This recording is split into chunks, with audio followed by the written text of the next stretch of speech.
Bonjour, chers frères et sœurs qui aimaient Dieu, qui avaient confiance en Jésus-Christ, qui lui est fidèle jusqu'au bout.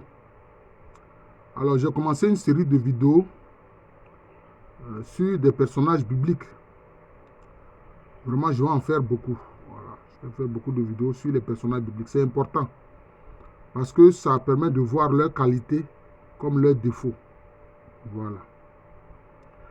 Alors, après avoir vu la personnalité du prophète Élie, nous allons parler de la personnalité de l'apôtre Judas Iscariote. La personnalité de Judas Iscariote. Voilà. Ce que l'histoire a retenu de lui, ce que les chrétiens retiennent de lui, c'est qu'il a trahi Jésus. C'est lui qui a livré Jésus à ses bourreaux pour que Jésus soit crucifié. C'est vrai. Mais, dans la préscience de Dieu, c'était prévu que Jésus soit livré. Voilà. Donc, c'était ça. Donc, sur ce point-là, bon, c'est Dieu qui connaît les âmes des gens. C'est Dieu qui connaît la personnalité profonde des gens. Mais Judas Iscariote était un apôtre de Jésus. Il faisait partie des 12. Mais Jésus a dit quoi? Il a dit, mais vous les 12, n'est-ce pas moi qui vous ai choisi? Et pourtant, l'un de vous était démon. Il parlait de Judas Iscariote. Il dit, l'un de vous est un démon. Il a traité Judas Iscariote de démon. Mais on a vu, dans l'autre cas aussi, il avait dit à Pierre, arrière de moi, Satan. Il a dit ça à Pierre. Vous voyez. Alors, il faut savoir que de tous ces 12 apôtres, Judas Iscariote était celui qui était originaire de la Judée. Les autres, pour la plupart, étaient des Galiléens. Alors que Judas Iscariote, lui, il était de la Judée. Or, on sait qu'en Judée, les gens étaient tellement fiers de leur religion.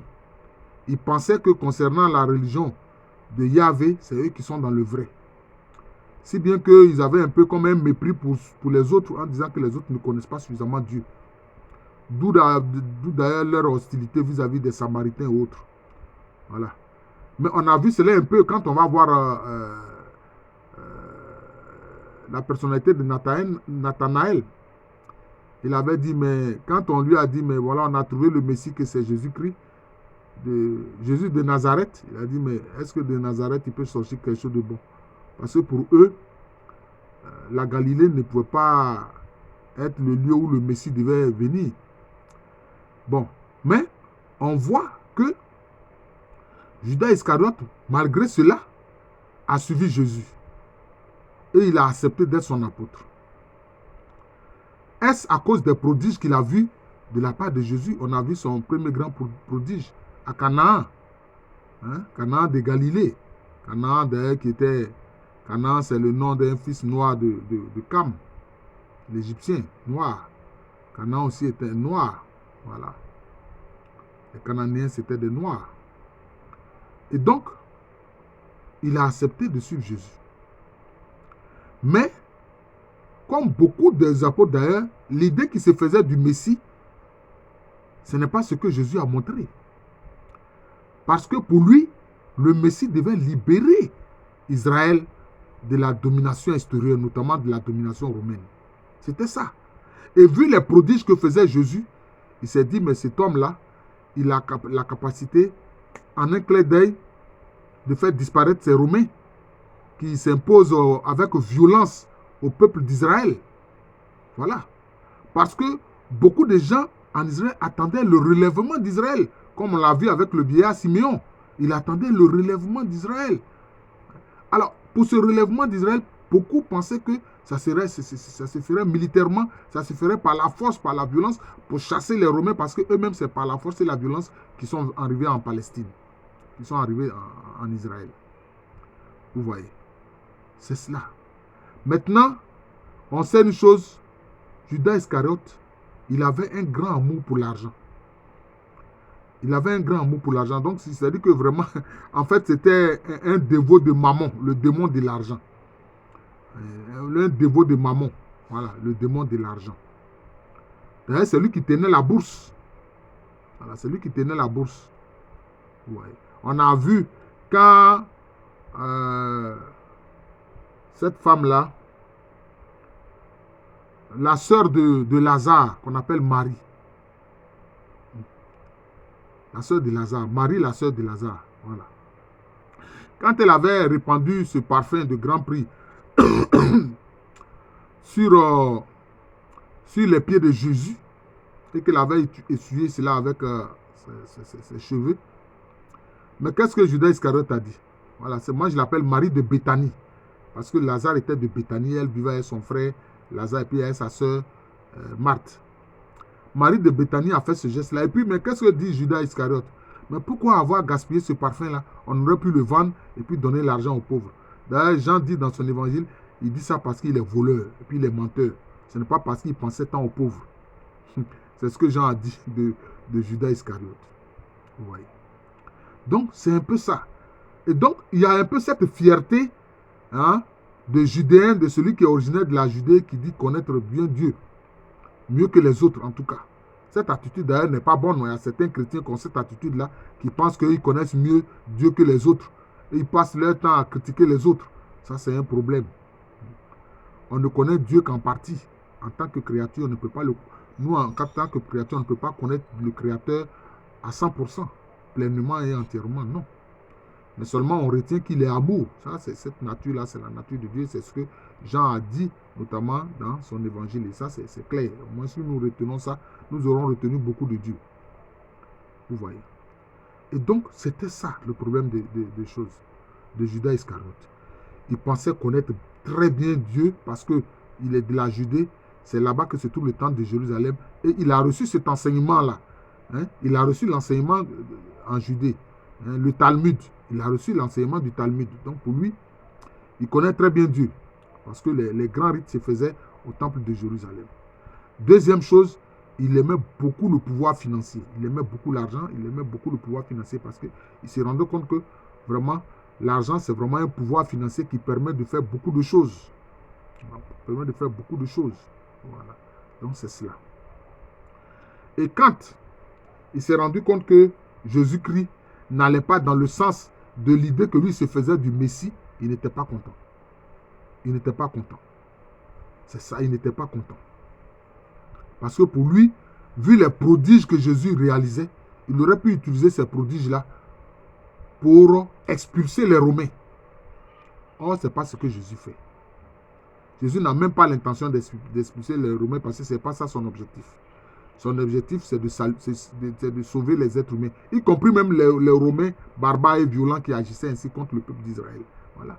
D'ailleurs, on a vu, Jésus a eu des paroles d'éloge à l'endroit de Corneille.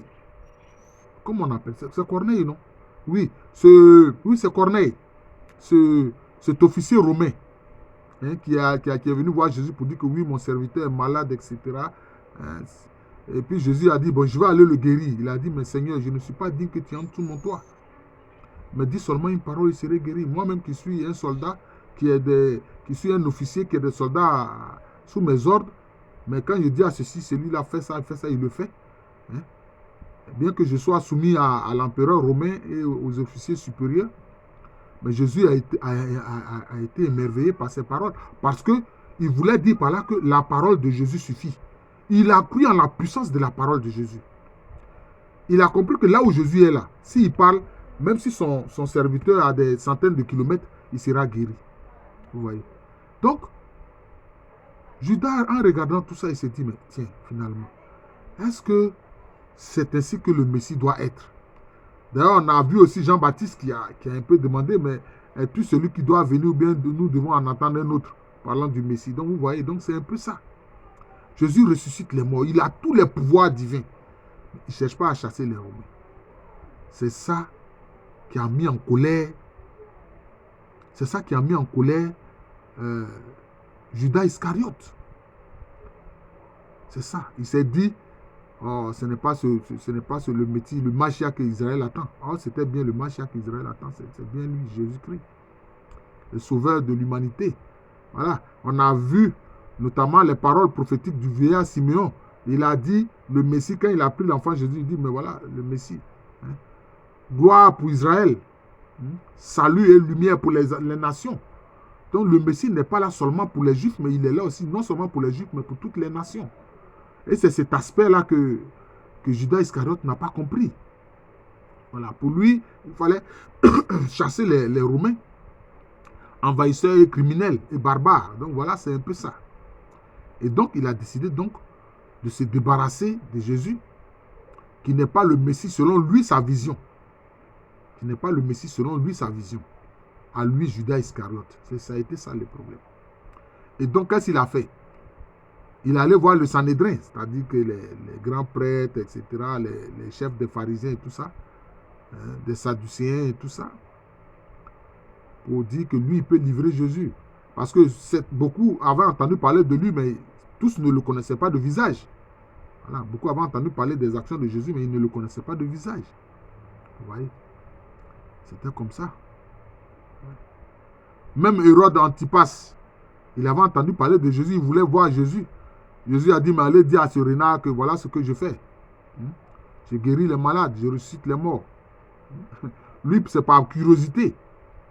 Donc, il allait les trouver pour leur dire, moi là, je suis son disciple. Je peux vous le livrer. Et donc, en retour, ils lui ont donné de l'argent. Surtout que Judas Iscariote aime beaucoup l'argent. En retour, ils lui ont donné de l'argent. Vous voyez. Et c'est ainsi que la nuit tombée, Judas sait qu'il connaissait le mont des Oliviers où Jésus réunissait souvent ses apôtres pour passer la nuit. Lui-même aussi passait son temps à prier là sur le mont des Oliviers. Et c'est ainsi qu'il a fait arrêter Jésus. Bon. Est-ce qu'on peut condamner Judas Iscariote à 100%? Mais il était prévu aussi que Jésus soit bien arrêté, qu'il soit maltraité, qu'il soit tué. Lui-même, il disait à ses apôtres, le Fils de l'homme va souffrir de la main des grands prêtres. Il va souffrir de la main des gens. Il sera rejeté. Il sera crucifié. Il va mourir, mais le troisième jour, il va ressusciter des morts. Voilà. Donc, on peut dire aussi que Judas Iscariote a été un instrument dans l'économie de la passion, de la mort et de la résurrection du Seigneur Jésus-Christ. Vous comprenez? Mais, qu'est-ce qui s'est passé? Qu'est-ce qui s'est passé? Mais quand Jésus a été arrêté, quand il a été maltraité, quand Judas Iscariote a vu toute cette souffrance de Jésus-Christ, peut-être qu'à un moment donné, l'Esprit de Dieu a parlé à son cœur. Parce qu'il a regretté profondément ce qu'il a fait. Mais il faut savoir aussi qu'avant qu'il sorte la nuit pour aller voir le Sanhédrin pour faire arrêter Jésus, pour le repas du jeudi, là, le dernier repas que Jésus a partagé avec ses apôtres, Judas Iscariote était là. Qu'est-ce que Jésus lui a dit? Fais vite ce que tu as à faire. Quand Jésus disait, mais il y a un parmi vous qui va me trahir. Vous êtes pur, mais il y a un qui est impur, il n'est pas pur, celui-là. Quand Judas Iscariote a demandé, mais est-ce que c'est qui? Est-ce moi? Jésus a dit quoi? Tu le dis. Et puis il a dit quoi? Celui avec qui je trempe le morceau dans la nourriture, le morceau de pain dans la nourriture, c'est celui-là qui va me trahir. Et puis il a tendu ça vers Judas Iscariote. Alors qu'est-ce qui s'est passé? On dit Satan est entré en Judas Iscariote. Satan est entré en Judas Iscariote. Mais si tu es sous le contrôle de Satan, Satan t'utilise comme un instrument. Voilà. Satan t'utilise comme un instrument. Donc Satan a utilisé Judas Iscariote comme un instrument. Mais bien sûr, il y avait des portes ouvertes en lui pour cela. Il y avait des portes ouvertes en lui pour cela. Il aimait beaucoup l'argent. Il était dessus de Jésus parce que pour lui, Jésus n'agit pas comme le Messie tel que lui le perçoit. Satan est entré en Judas Iscariote. Et donc, à travers la personne de Judas Iscariote, c'est Satan en fait qui agissait. C'est Satan qui agissait. Mais quand l'œuvre satanique a été achevée, que Jésus a été arrêté et tout ça maintenant, condamné à mort, et puis tout ce chemin douloureux Moi, ce qu'on appelle aussi, moi j'appelle ça aussi la Via Dolorosa. Hein? Mais Judas Iscariote a regretté profondément. Mais pourquoi maintenant il regrette profondément? Parce que Satan l'a quitté. Satan a fini de faire son travail. Donc en fait, celui qui a fait ça, c'est Satan. Celui qui a fait ça là, qui a fait arrêter Jésus là, c'est Satan. Ce n'est même pas Judas Iscariote. Parce qu'il était sous le contrôle de Satan. Si quelqu'un est sous le contrôle d'un esprit, qu'il fait des choses, et qu'on se rend compte qu'il était sous le contrôle d'un esprit, est-ce qu'on doit le condamner? Moi, je vous pose la question. Judas Iscariote ne doit pas être condamné. Il a regretté profondément ce qu'il a fait, mais en fait, il était sous le contrôle de Satan. C'est Satan qui a fait ça. C'est Satan qui a fait ça. L'ennemi de l'être humain. C'est Satan qui a fait ça. Donc, c'est indirectement que Judas Iscariote est responsable. Mais il n'est pas coupable. Le coupable, c'est Satan. Moi, je vous le dis. Vous pouvez vous étonner du commentaire que je fais, mais je ne fais que présenter les choses. Hein? Satan est entré en lui. Quand Jésus lui a tendu le morceau là, Satan est entré en lui. Et c'est Satan qui a fait le travail en l'utilisant comme un instrument. Et Judas Iscariote a tellement regretté. Il a regretté amèrement ce qui s'est passé. Et qu'est-ce qu'il a fait? Il allait se pendre. Or, c'est une mort ignominieuse dans la culture juive. D'abord, dans la culture juive, le suicide n'est pas permis. Et puis, un suicide par pendaison. Non, ça, les juifs rejettent cela. Par pendaison, quand tu es pendu au bois, c'est une humiliation. C'est une malédiction. C'est perçu même comme une malédiction. Même Jésus-Christ qui a été crucifié sur le bois là, c'est perçu comme une malédiction. Mais ce sont nos malédictions que lui il prenait. Ça, c'est différent. Vous voyez? Peut-être que Judas, même en étant pendu, peut-être il a déféqué sur lui. Bon, voilà. C'est une mort vraiment ignominieuse. Hein? Pitié pour Judas Iscariote. Pitié pour Judas Iscariote. Voilà. Mais son problème, il a regretté. C'est ce qu'on nous demande, l'acte de contrition. C'est important quand on s'en va faire la confession. On demande l'acte de contrition parce que pour que tu reçoives le pardon de tes péchés, il faut les regretter. Judas Iscariote a regretté ce qu'il a fait. Mais il n'est pas allé jusqu'au bout de la démarche en comptant sur la miséricorde de Dieu. Il devait simplement demander pardon à Dieu. Parce qu'il n'est pas le seul à avoir trahi Jésus. Pierre a trahi Jésus. Et tous les apôtres, là, ils ont presque tous fui. Le seul qui s'est retrouvé au pied de la croix avec la Vierge Marie, c'est Jean. C'est l'apôtre Jean. Vous voyez. Il n'est pas allé au bout de la démarche de la miséricorde de Dieu. Voilà. Et il s'est pendu. Mais c'est son corps qui a été tué. Alors vous pensez que Dieu a rejeté l'âme de Judas Iscariote? Ça, c'est mon humble avis. C'est mon humble avis. Lui aussi, Judas Iscariote, il a été une victime de Satan. Il a été une victime de Satan parce que Satan l'a utilisé. Évidemment, l'Église, dans son fonctionnement, n'a pas considéré Judas Iscariote comme un saint.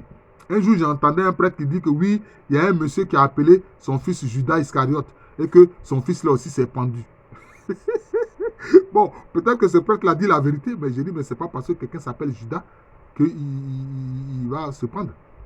Hein? Il y a beaucoup de juifs qui s'appellent Judas. Judas, c'est un nom. C'est un nom qui était courant en Israël. Alors, c'était un nom qui était courant en Israël. Alors, si quelqu'un s'appelle, je ne sais pas moi, comment je vais dire ça, Bramogo, et qu'il s'est pendu, donc tous ceux qui vont prendre le nom Bramogo vont se pendre. Non, c'est pas ça. Je trouve que ce n'est pas logique. Voilà. Ce n'est pas logique. Mais, le nom Judas, c'est un nom qui est courant en Israël. Judas, c'est un nom qui est courant en Israël. D'ailleurs, dans les enfants de Jacob, il y a un qui s'appelle Judas. Est-ce que Jésus lui-même n'est pas de la tribu de Judas? Lui-même, il est de la tribu de Judas. Alors, donc on ne peut pas dire que le nom Judas, c'est un nom maudit. Non, non, non. Je ne suis pas d'accord avec ça. Je ne suis pas d'accord avec ça. Mais, nous ne connaissons pas les limites de la miséricorde divine. Dieu même a vu que Judas a été utilisé comme un instrument par Satan. Or, Dieu a pitié des victimes. Donc, Judas aussi a été une victime. Mais voilà la personnalité de Judas Iscariote. Je viens de vous présenter cela. Et vraiment, je me rends compte que en regardant En examinant la personnalité des différents personnages bibliques, on apprend beaucoup. On apprend beaucoup. Voilà. On apprend beaucoup. C'est comme c'est toute une catéchèse. On apprend beaucoup. Et vraiment, je vais mettre l'accent sur ça ces derniers temps-là. Alors, ne soyez pas découragés de cette série-là. Au contraire, il faut la suivre, cette série sur la personnalité des personnages bibliques. Et puis, il faut les partager surtout. Il faut les partager. Voilà. C'est sur ma chaîne Jean de l'amour de Jésus. Voilà. Et puis moi, c'est mon nom spirituel. Et puis c'est pourquoi j'ai donné à cette chaîne YouTube de moi, Jean de l'amour de Jésus, je lui ai donné mon nom spirituel. À l'état civil, je suis le professeur Alou Kwame Rémy. Merci encore et bonne journée à tous.